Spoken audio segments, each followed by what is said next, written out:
Americans.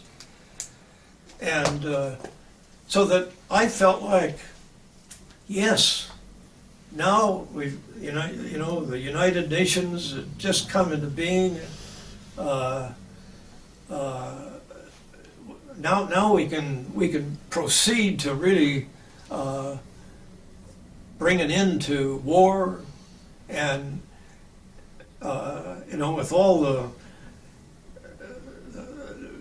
the technological advancements that had come because of the war, the, you know, manufacturing and everything that developed, I felt that you know, the promise of that war could be fulfilled. And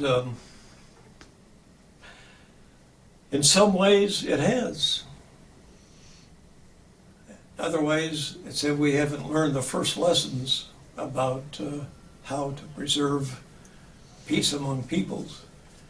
And I was elated in the year 2000. I had hopes with a new 1,000-year, you know, a new millennium coming up.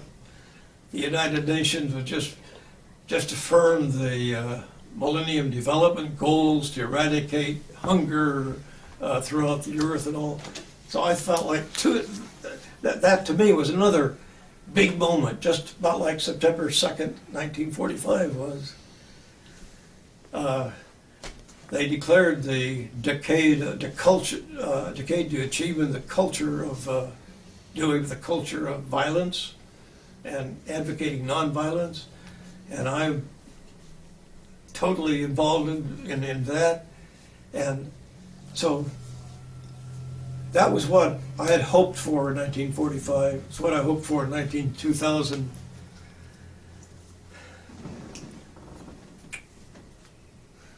Haven't realized it yet.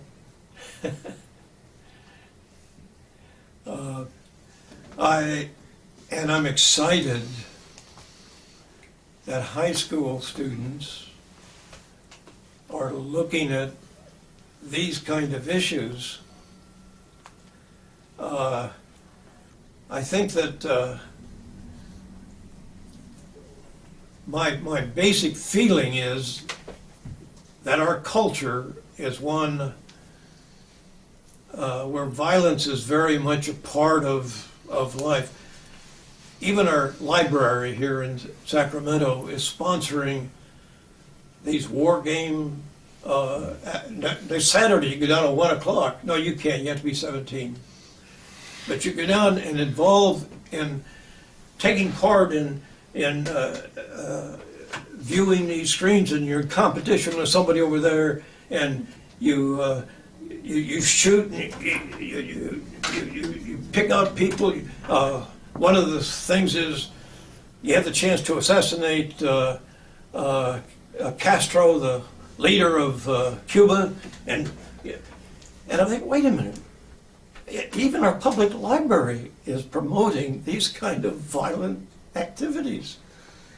I wonder what would happen if in Cuba they sponsored war games on videos and all.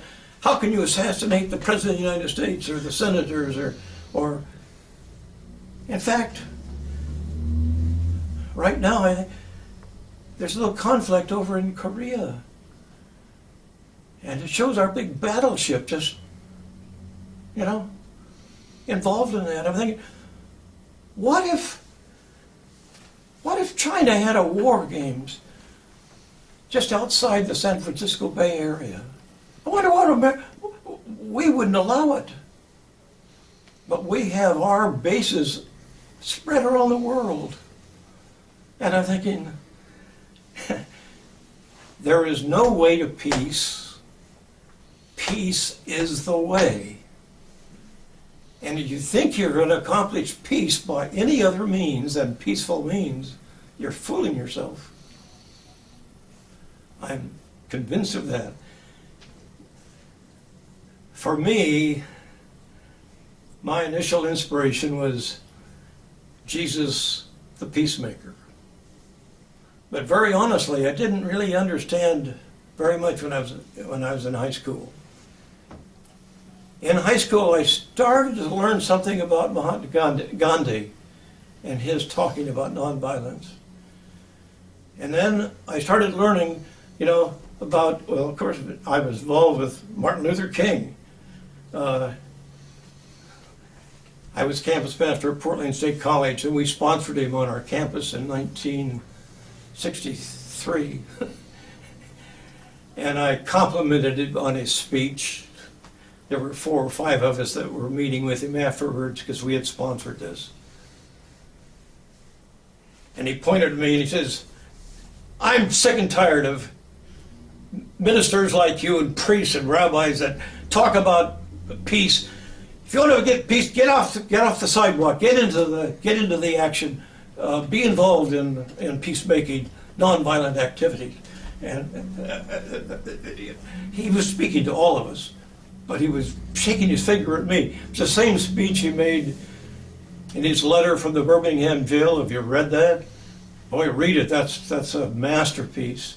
And it practically said the same kind of thing, is that he's tired of people who talk about platitudes of peace, but don't get out and make it real life. The United States is not the peace center of the world, it's the war center of the world.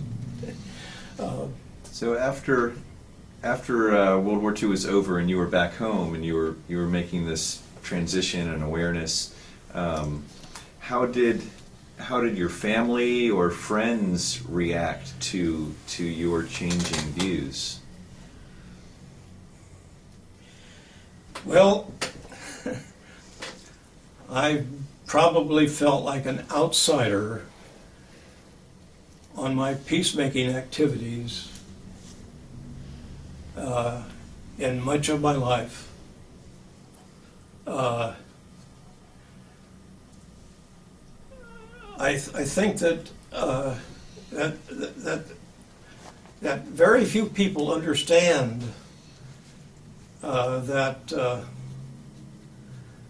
well, they don't understand that using power and force to reconcile conflict, they don't understand that it doesn't work.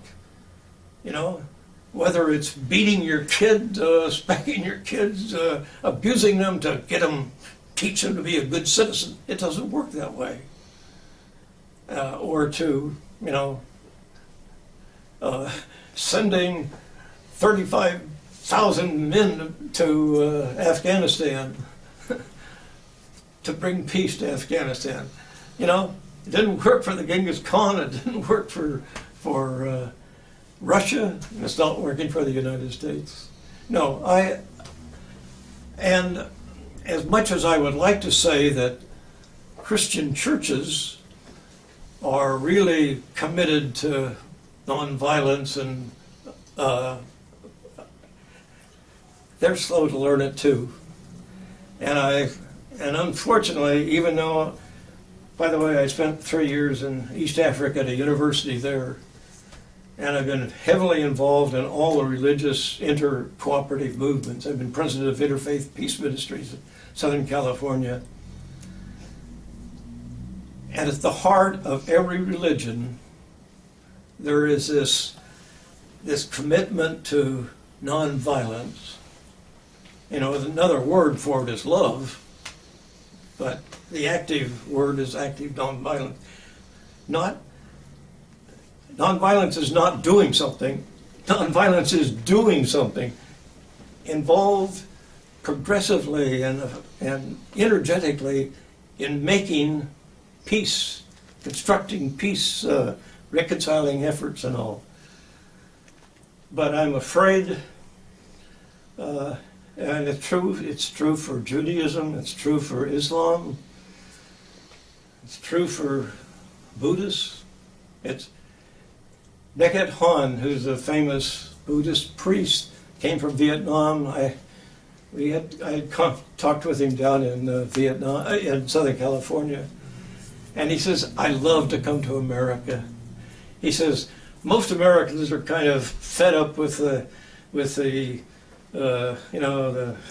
the religious atmosphere here. They've lost their confidence in Christianity and maybe even Judaism and such.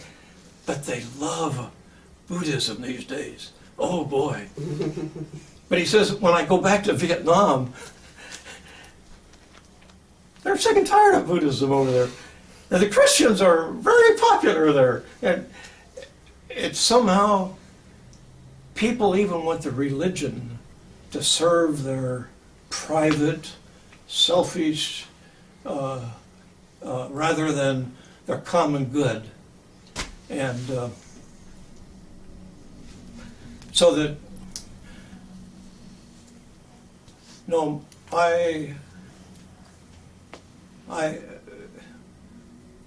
people say, Jerry, we support you in your efforts. But I don't sense too much support generally. Any more questions, comments? That's it. Yeah.